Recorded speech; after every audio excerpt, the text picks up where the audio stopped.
আজ ছুটির দিনে আমরা চলেছি হংসেশ্বরী মন্দির দর্শন করতে। হংসেশ্বরী মন্দির যাওয়ার জন্য আমরা প্রথমে কল্যাণী স্টেশনে নেমে সেখান থেকে ম্যাজিক ভ্যান ধরে চলেছি বাঁশবেড়িয়া ৫৫ তলা পর্যন্ত। এই পর্যন্ত আমাদের আসতে ভাড়া লাগলো ২৫ টাকা করে। এখানে নেমেই ম্যাডাম চা খাবে বলে বায়না করছিল। ম্যাডামের চা খাওয়া হয়ে গেলে এবার আমরা আস্তে আস্তে হেঁটে চলেছি হংসেশ্বরী মন্দিরের দিকে। ৫৫ তলা থেকে হংসেশ্বরী মন্দির অব্দি টোটোতেও যাওয়া যায়, ১০ টাকা করে লাগে, কিন্তু আমরা যখন নামলাম তখন টোটো ছিল না কোনো, তাই আমরা হাঁটতে হাঁটতেই পৌঁছে গেলাম হংসেশ্বরী মন্দির অব্দি। হাঁটতে হাঁটতে আমাদের আসতে একটু দেরি হলো ঠিকই, কিন্তু সকালে মর্নিং ওয়াকটা হয়ে গেল। আমরা মন্দিরে এসে দেখলাম পুজো শুরু হচ্ছে, তাই আমরাও ভাবলাম যে আমরা পুজোটা দিয়ে নিই। পুজো দেওয়ার জন্য মন্দিরের পাশ থেকে আমরা ৩১ টাকা দিয়ে একটি ডালা কিনে নিয়ে চলে আসলাম।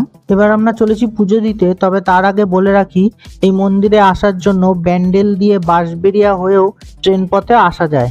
আর আমাদের এই ছোট্ট ভিডিওটা ভালো লাগলে অবশ্যই লাইক শেয়ার করবে আর সাবস্ক্রাইব করে সঙ্গে থাকবে এই ধরনের ভিডিও দেখার জন্য।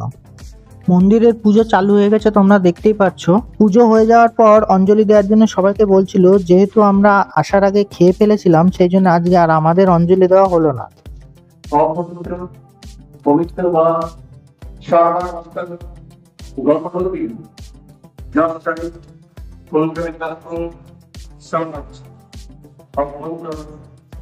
মন্দিরের অঞ্জলি শেষ হয়ে গেলে এবার আমরা চলেছি মন্দিরের চারপাশটা একবার ঘুরে দেখার জন্য।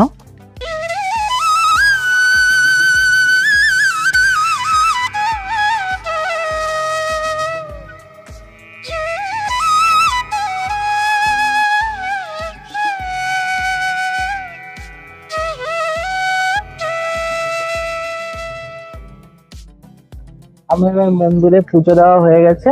এবার আমরা মন্দিরের পেছন দিকটা চলে এসেছি। এই আমাদের পেছনে আরেকটা মন্দির আছে। এই মন্দিরটা এখন ঢোকা নিষেধ দেখা যাচ্ছে, কদিন আগেও ঢুকতে দিচ্ছিল।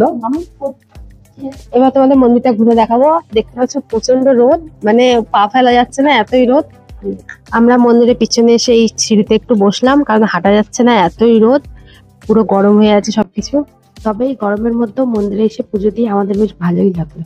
সামনে যে মন্দিরটা দেখতে পাচ্ছ সেখানে হয়তো নারায়ণের মূর্তিতেই ছিল, কিন্তু এখানে প্রবেশ এখন বন্ধ আছে, কারণ অনেকেই এসে মন্দিরের উপরে উঠে রিলস ভিডিও বানাতো, সেই কারণে এখন মন্দিরের উপরে ওঠা বারণ আছে। তো ফ্রেন্ডস, তোমরা দেখতে পাচ্ছ এখানে একটি ব্যানার রয়েছে যেখানে লেখা রয়েছে রিলস ভিডিও কঠোরভাবে নিষিদ্ধ।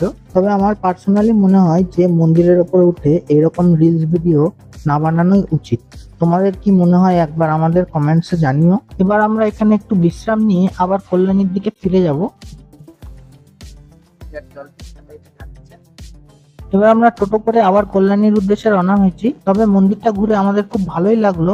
তোমরাও চাইলে আসতে পারো, আশা করি তোমাদেরও ভালো লাগবে। আজকের ভিডিওটা এখানেই শেষ করছি, আবার দেখা হবে অন্য কোনো ভিডিওতে।